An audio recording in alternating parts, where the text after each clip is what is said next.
Hi, I'm Mark Madison, the historian at the National Conservation Training Center in Shepherdstown, West Virginia. And I'd like to welcome you to another of our series of Conservationists in Action. And this afternoon we're very fortunate to have Katie Fallon join us. Thank you, Katie, for coming out.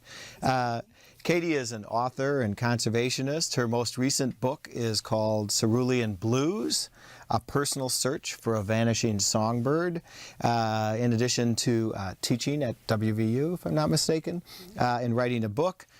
She also is one of the founders of the Avian Conservation Center of Appalachia, Inc., a nonprofit organization dedicated to conserving wild birds through scientific research, outreach, and public education. So it seems like you're a perfect fit for a Fish and Wildlife Service facility, and we're really excited to have you here. Katie's going to be speaking to the Potomac Valley Audubon Society later tonight, but we were fortunate enough to sneak her into the studio to talk about her book. So welcome, Katie. Well, thank you very much for having me. I'm honored to be here. Now, you wear a lot of hats. You've published in quite a few interesting literary journals and so on. Tell us a little about your background. I started out my college career actually in the wildlife sciences at Penn State University. Okay. And then when I failed chemistry. The bane of many biologists, yes. myself included. I always enjoyed writing also, and I thought I could still contribute to conservation through writing. I didn't necessarily have to be a trained wildlife biologist, so I pursued creative writing, and I went to graduate school for creative writing at West Virginia University. Taught for several years at Virginia Tech, and now I'm back at West Virginia University teaching creative writing again. Well, right. Welcome back to wild and wonderful West Virginia. Thank you. How did you pick this particular bird to write about? Well, it's, of course, the most beautiful bird that we have, right. Here in the U.S. I think so. Yeah. When I was in graduate school, I went to a presentation given by Petra Wood, who's a biologist who studies Cerulean Warblers. And after her presentation, I thought, that's a really fascinating story. This bird, its numbers are declining so steeply. It's such a beautiful bird, and this region is so important for the species overall. I thought somebody should write a book about that. Right. But I was in graduate school at the time. I didn't think it would be me. Right. Then in 2006, I was teaching at Virginia Tech in Blacksburg, Virginia, and I read a very short article that the cerulean had been denied threatened status by the U.S. Fish and Wildlife Service. And I thought, wow, how is a bird not threatened? So I just started to do more research. And I thought, well, no one's written a book yet, so maybe it should be me. So I interviewed a lot of biologists. I had the opportunity to go in the field and do some banding and some observation with some PhD students and others who were studying the cerulean. And I also got to go to Colombia, South America, to see ceruleans where they spend the winter. And I had really an amazing time with doing all the research for the book. It shows in the book. It's actually beautifully written, and it's kind of Carson-esque. Oh, thanks. You also had a mixed background in writing and life sciences, and it's fascinating. Thank you. It opens up in an interesting way for a bird book with your experiences at Virginia Tech. Why did you choose to start the book that way? Right when I started to do the research for the book is spring of 2007. And of course, that's when we had the horrible shooting at Virginia Tech, where 32 students and faculty were killed, 33 if you count the shooter. And that was in mid-April, I almost didn't do any of the book. I almost just decided I should sit in my room and cry and watch news reports, which is not healthy. No. My husband kind of said, you have all these interviews scheduled, you have all this great research going on, go out, you better go out and do it, you didn't die. So I very reluctantly and slowly just kind of carried on, and the first few trips out with some of the biologists in the field were a little rough. They were only, I think, 3 weeks after the shooting, and it was challenging to be able to go out and think about something other than how sad I was. Right. I wasn't sure if I was going to include that in the book or not.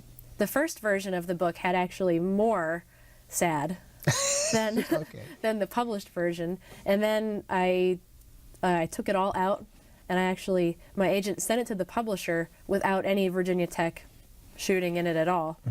And then over dinner one night, after the book had already been accepted, I mentioned to the publisher, oh yeah, I had this Virginia Tech chapter that I pulled, and he said, why don't you show it to me? That's a good publisher. Yeah, so I did, and he said, I think that this is really important, so we put it back in the book. Did you know any of the students that were shot? I did. I had one of my favorite students ever was shot and killed. She was just 18 years old and was a wonderful, very smart student, always smiling.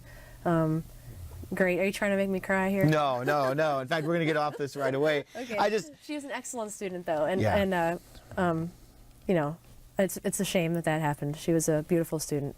It added a poignancy to the book, though, and a human element that's really nice that carries through it. And once again, the title is Cerulean Blues.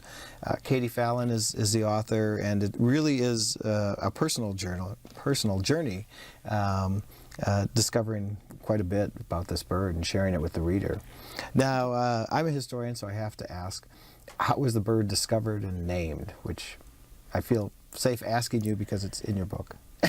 I don't know I'm not sure if I know how it was named. Probably Uh-oh. because it's blue. Because it's blue is what I assume. And where is the blue? It doesn't look like a blue jay for those who haven't had the pleasure of seeing. No, it doesn't look like a blue jay. And it doesn't really look like a bluebird either. Yeah.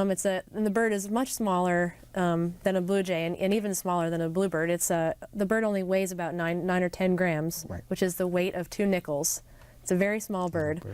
The blue is on its back and its wings, on the back of its tail, but we very rarely would see the blue because the bird stays in the canopy. So if you're out bird watching, you'll get the famous injury known as warbler neck, trying to look up at the Cerulean Warbler. Most often we see its belly, which is white, and it has a little blue-black necklace, the male, and that's sort of the definitive feature of a Cerulean Warbler. When you're on the ground looking up, you see a white belly with a necklace, you can say, Cerulean.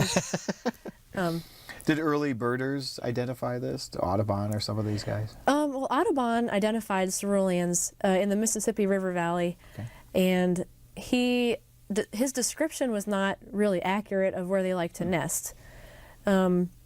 His picture of a Cerulean Warbler that he has, I use as one of the chapter openings, they're in a kind of tree where they might not normally be found. He did not mention Ceruleans living in the Appalachians, which of course is where most of their population lives today. About 80% of the Cerulean population breeds in central Appalachia from southwest Pennsylvania through all of West Virginia, East Tennessee, East Kentucky. He didn't really identify them there, and no one's really sure if he wasn't looking or if they kind of moved to this region when the large, matured, old-growth forests in the river valleys were cleared. That's interesting.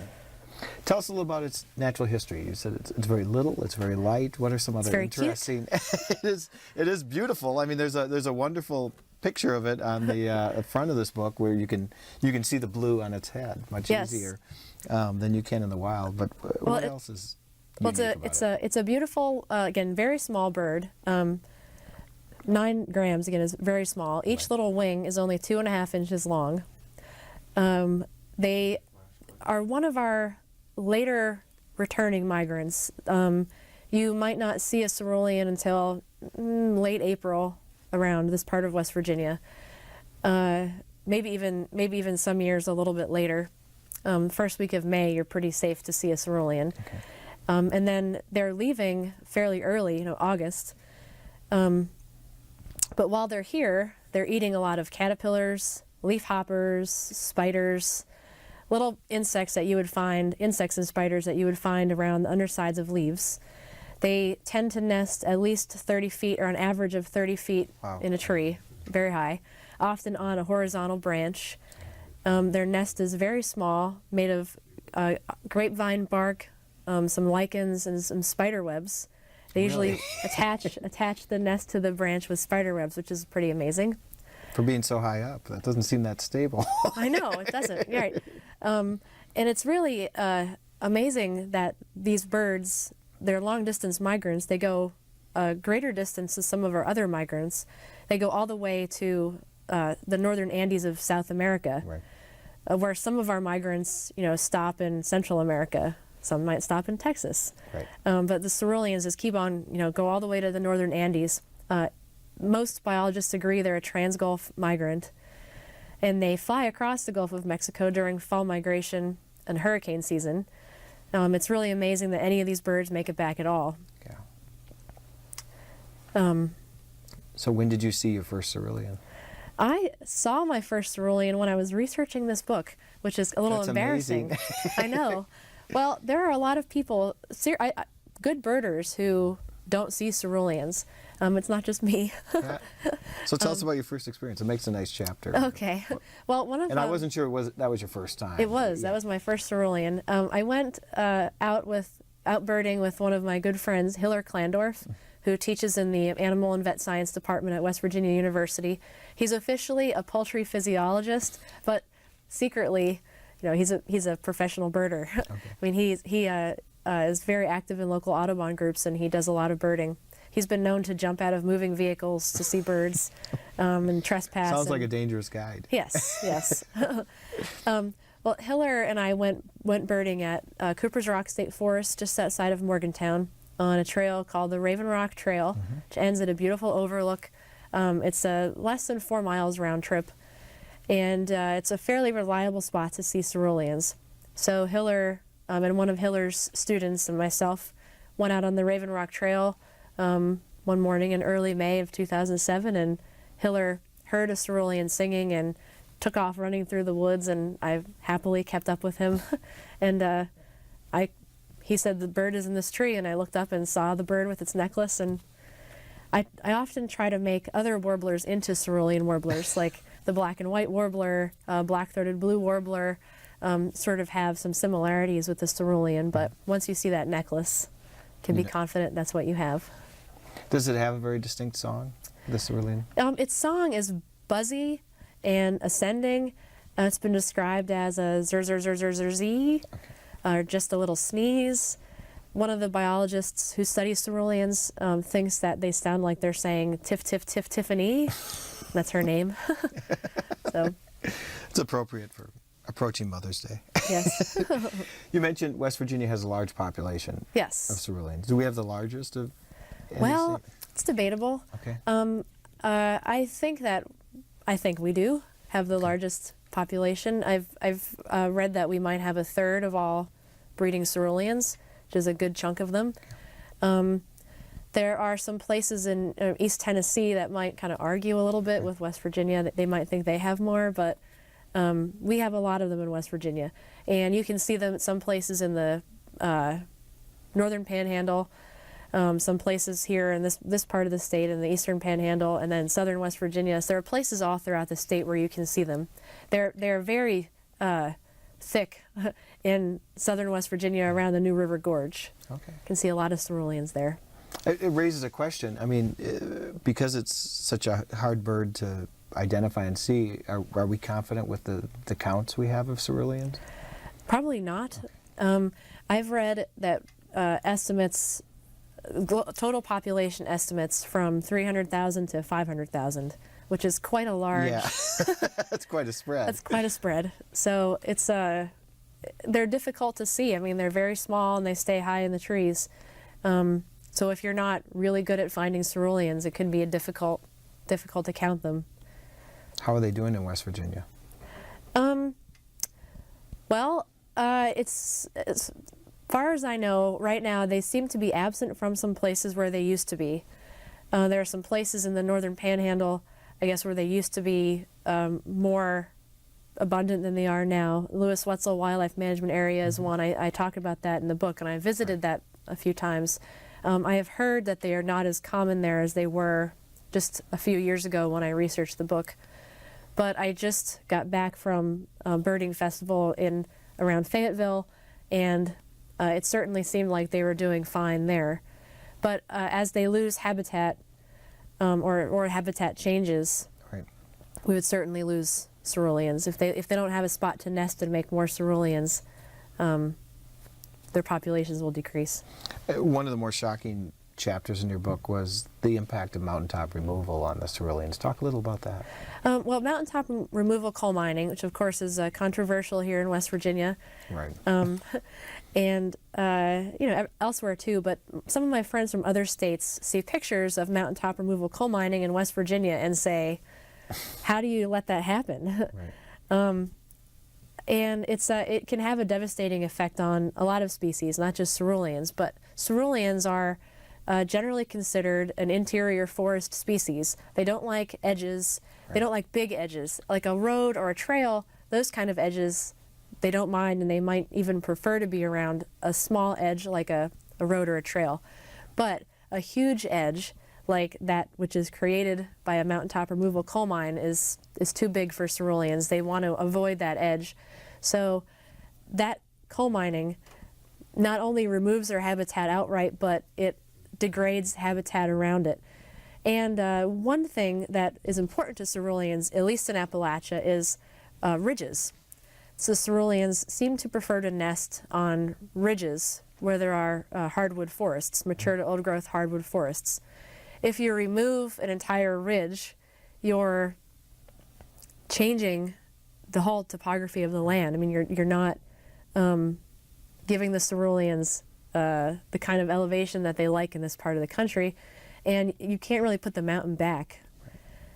Even if you find a way to reforest it, and there are some groups working on reforesting former strip mines, you still don't have the elevation that ceruleans in this part of the country like. No, it was kind of striking. One of the things I hadn't heard before in your book was how they actually, because of what you said with the edge communities, even the intact forest on the edge of these strip mines, they're not there anymore. They're pushed even further. Pushed even further. Or if they are there, they're at risk for more predators or nest parasites like the brown-headed cowbird. Mm-hmm. Brown-headed cowbirds like forest edges. They like fields. So if you have a large edge like a strip mine, you might be inviting cowbirds into your nest. Can they fit a cowbird egg into it? Oh yes, they do. Yeah, they can. It's The a cowbird, larger egg. I'm surprised. yeah, I'm surprised too. But the cowbird will often push out the other eggs or and take all the food for itself. How fast are they declining, the ceruleans? Their numbers have declined about 3% a year since 1966, and that was when they first started counting. So that's about an 80% decline since then. It is huge. Talk a little, you mentioned at the beginning, and we're interested, talk a little about the attempts to get it listed under the Endangered Species Act. Well, there was a petition filed, 2000 or 2001, I believe, to list it as threatened. The Southern Environmental Law Center and I think 26 other groups petitioned to have it listed as threatened. The first round of, it made the first cut. I forget the technical term for it, but it made the first cut as it might be warranted, Yep. I guess, for listing. For further investigation then, right? Yeah. And then it made it through several cuts, I guess, until finally it was decided that even though their numbers have been declining very steeply, and even though they were suffering habitat loss here in their breeding range, there were still too many cerulean warblers to be in danger of becoming endangered in the foreseeable future. So it has no protection yet, just the Migratory Bird Treaty Act of 1918, which protects all of our migratory species. Where else did you go to study the bird besides West Virginia, where you're living now? Well, West Virginia. I also went to Tennessee. Sort of the West Virginia part of the book. That was when the biologists were doing a lot of nest observation, a lot of banding. A similar study was going on in Tennessee, but I went down there a little later in the summer, early July, so I could see some baby ceruleans. And I did get to see one, which was pretty exciting. But I was a little bit late and the rest of them all fledged. But I did get to see one baby, so I was happy. And then I also got to travel to South America, to Colombia, to see ceruleans where they spend the winter.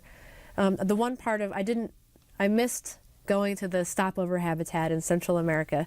You really only get 2 weeks or so in the summer or the spring and 2 weeks in the fall to do that migration research, and it always seemed to fall at the beginning or end of a semester, and I never quite got there, but maybe one day. But going to Colombia was really a really wonderful experience. Before, I had the book mostly written without the Colombia part, and I mentioned to my agent that there was a Cerulean Warbler Summit going to happen in Bogota, and he said, well, you have to go. And I said, Colombia is a little bit scary. It is. And he said, Dad, you have to go. It's even better for the book if it's scary. So Add some dramatic tension. yes, so I was very scared to go to Colombia. I'd only been to Canada before and Aruba, both sort of like the U.S. Relatively a little safe. bit, yeah, relatively safe. But nothing even remotely bad happened the whole time I was there. The people were wonderful. The birds were amazing. Colombia has more bird species than any country on the planet. They sort of argue, I think, with Brazil, but But that's a good argument to it's have. a good argument. They have over 1,800 bird species, Wow. and the U.S. has something like 700. 625 is the number we throw out. 625. Okay. But it's quibbling. Yeah, it's a. I remember in the big year when they went to Atu and all that. It was right. You can get more. You can get more. Yeah. So 1,800 bird species Yeah. would be quite a big year. You know, that's a lot of birds. And really, if you like warblers, tanagers, hummingbirds, I mean, Colombia has over 100 hummingbirds. Wow. I know I missed a lot of species that I've never seen before and might not see again because I was overwhelmed by the number of birds. There is actually a Cerulean Warbler reserve outside the town of San Vicente de Chucurí in the Santander department, northeastern Colombia, on the way to Venezuela, but not all the way. It's a 550-acre reserve. 50 acres is coffee plantation that they're trying to convert to shade grown, and 500 acres is Colombian oak forest, and it's absolutely gorgeous. There are facilities there where you can go and stay. There's a garden with a lot of plants and nectar feeders and fruit feeders, and we saw cerulean in the garden. It was really a wonderful place. I highly recommend Colombia. What does the habitat for ceruleans look like in Colombia? Because it's hard for us to get our mind around. Well, we know what an Appalachian forest looks like. Where are they in the Andes? Where are they in the? The Andes in Colombia are a little smaller than the Andes that at least I pictured. When I picture the Andes, I think of Incas and Peru. yeah, or I think of snow caps. Yeah. You know, I think of that Alive where the plane crashed and they ate each other. I think of that's what I picture the Andes. I think of snow and very steep. And these Andes were smaller. They weren't as big as those in Chile and Argentina. And the forest where they live actually reminds me a lot of Appalachia.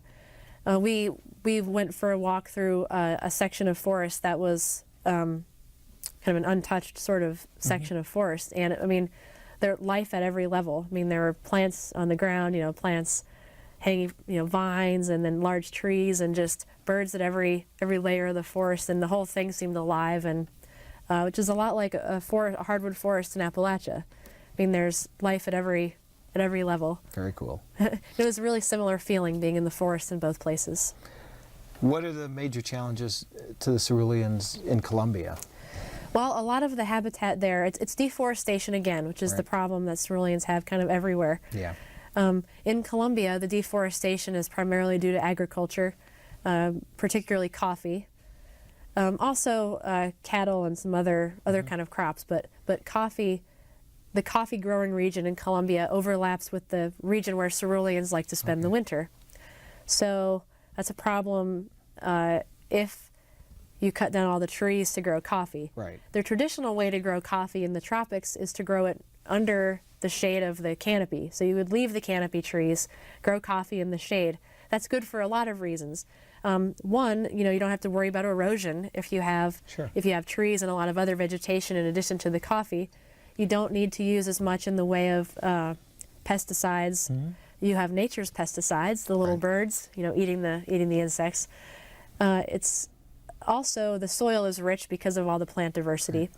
The problem, though, is that the beans have to stay on the plant for a little bit longer because they're not getting the full sun. They take a longer time to mature, which means they taste better, in my opinion. Right. Mine too. It's like a richer flavor. Yeah.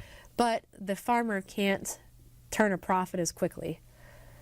unless we charge more for shade-grown coffee, which we do, but then people don't want to buy it if it's a little bit more expensive sometimes. So when I was in Colombia, I went to some presentations given by folks from the Colombian Coffee Growers Association, and they said they don't want to be known as the destroyers of birds, but they have to make a profit. They have to have a livelihood. Yeah. So they were encouraging us to go back to the U.S. and sort of tell everyone to buy shade-grown, bird-friendly coffee. Do they have a lot of shade-grown coffee currently in Colombia that they just need a market for? Or are they trying to expand it? I think right now, I think there's more shade-grown coffee that comes out of Central America than South America. But there are several shade-grown coffee farms in Colombia. But it's a little bit easier to find shade-grown coffee from Central America, Costa Rica, Guatemala, Nicaragua, than it is South America. And of course, shade-grown coffee from Central America is still good. You're still protecting habitat for birds, but different, not the cerulean necessarily, though the cerulean might stop over in Central America on the way to South America.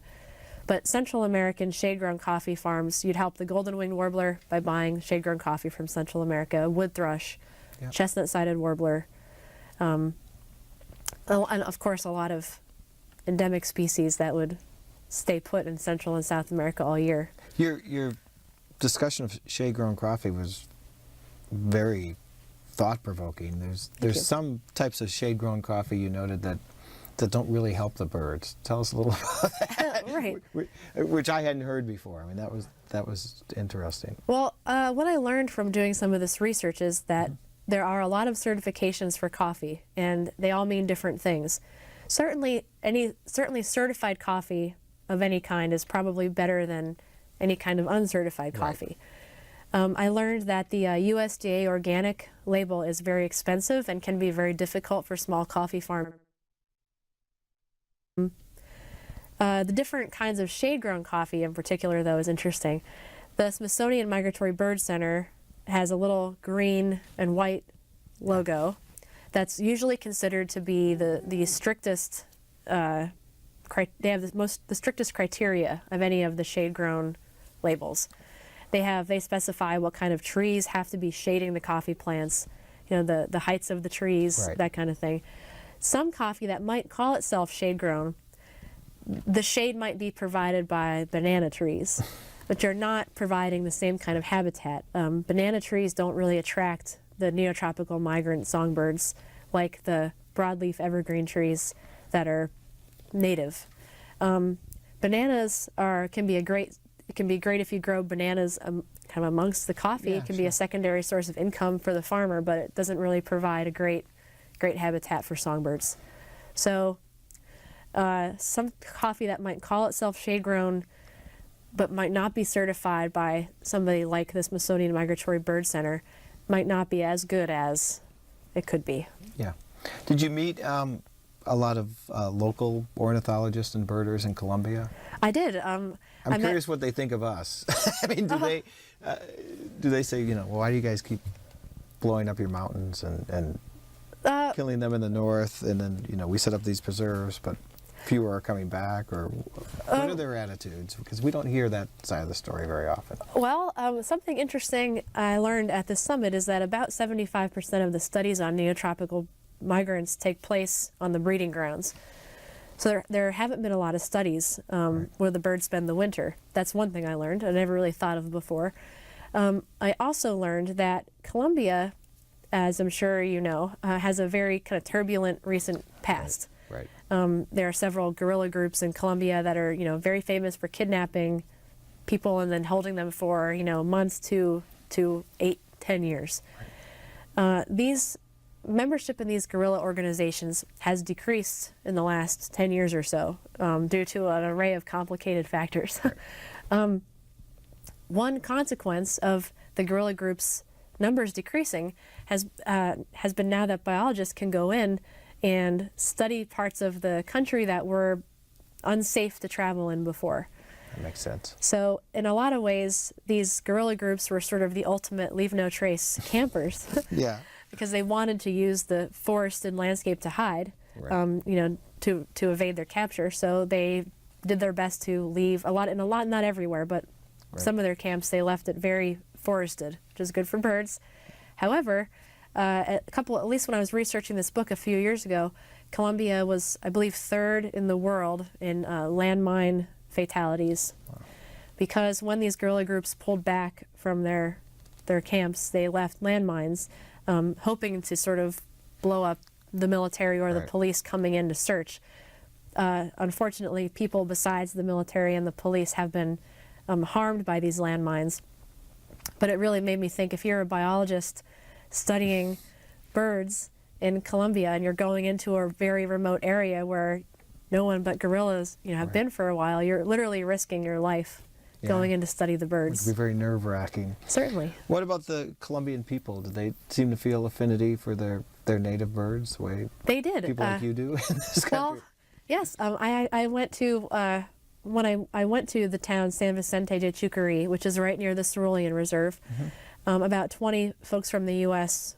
went to this town, and they were having their migratory bird festival while we were there. And at first I thought, yeah, whatever, migratory bird festival. I'm sure it'll be like a couple booths with pamphlets, Like we do. Like we do, right. Exactly, this week in particular. Yes. But no, there was a marching band. There were a marching band from the local high school. There were kids dressed up as Cerulean Warblers and golden wing warblers. You have a nice picture. I do. I took lots of pictures of those kids. I even have video of the marching band. Kids dressed up as fairies of the forest, I guess. Kids dressed up in military uniforms.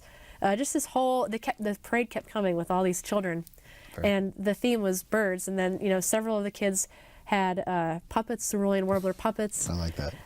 Some of them, if they weren't dressed as Cerulean Warblers, some of the kids had visors with a cutout Cerulean on the visor, and you could tell that they were hand colored or hand painted, and it was really great. The kids were really excited about the birds.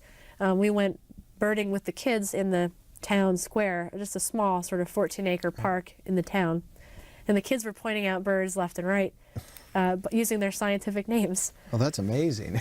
It was great. Yeah, I mean, it was fabulous. The kids were really wonderful, and they really seemed like they were excited about the birds that lived amongst them. And I started thinking, why can't, in West Virginia, why can't we have a parade of kids dressed as Ceruleans? It would be nice. Yeah, it would be great. I haven't seen it yet, but soon. Maybe someday. It's a great book. You learn a tremendous amount of natural history about the Cerulean warblers. You also, it's a travel book, because you go to, like you said, West Virginia. We give a nice overview of our state and Tennessee and Colombia.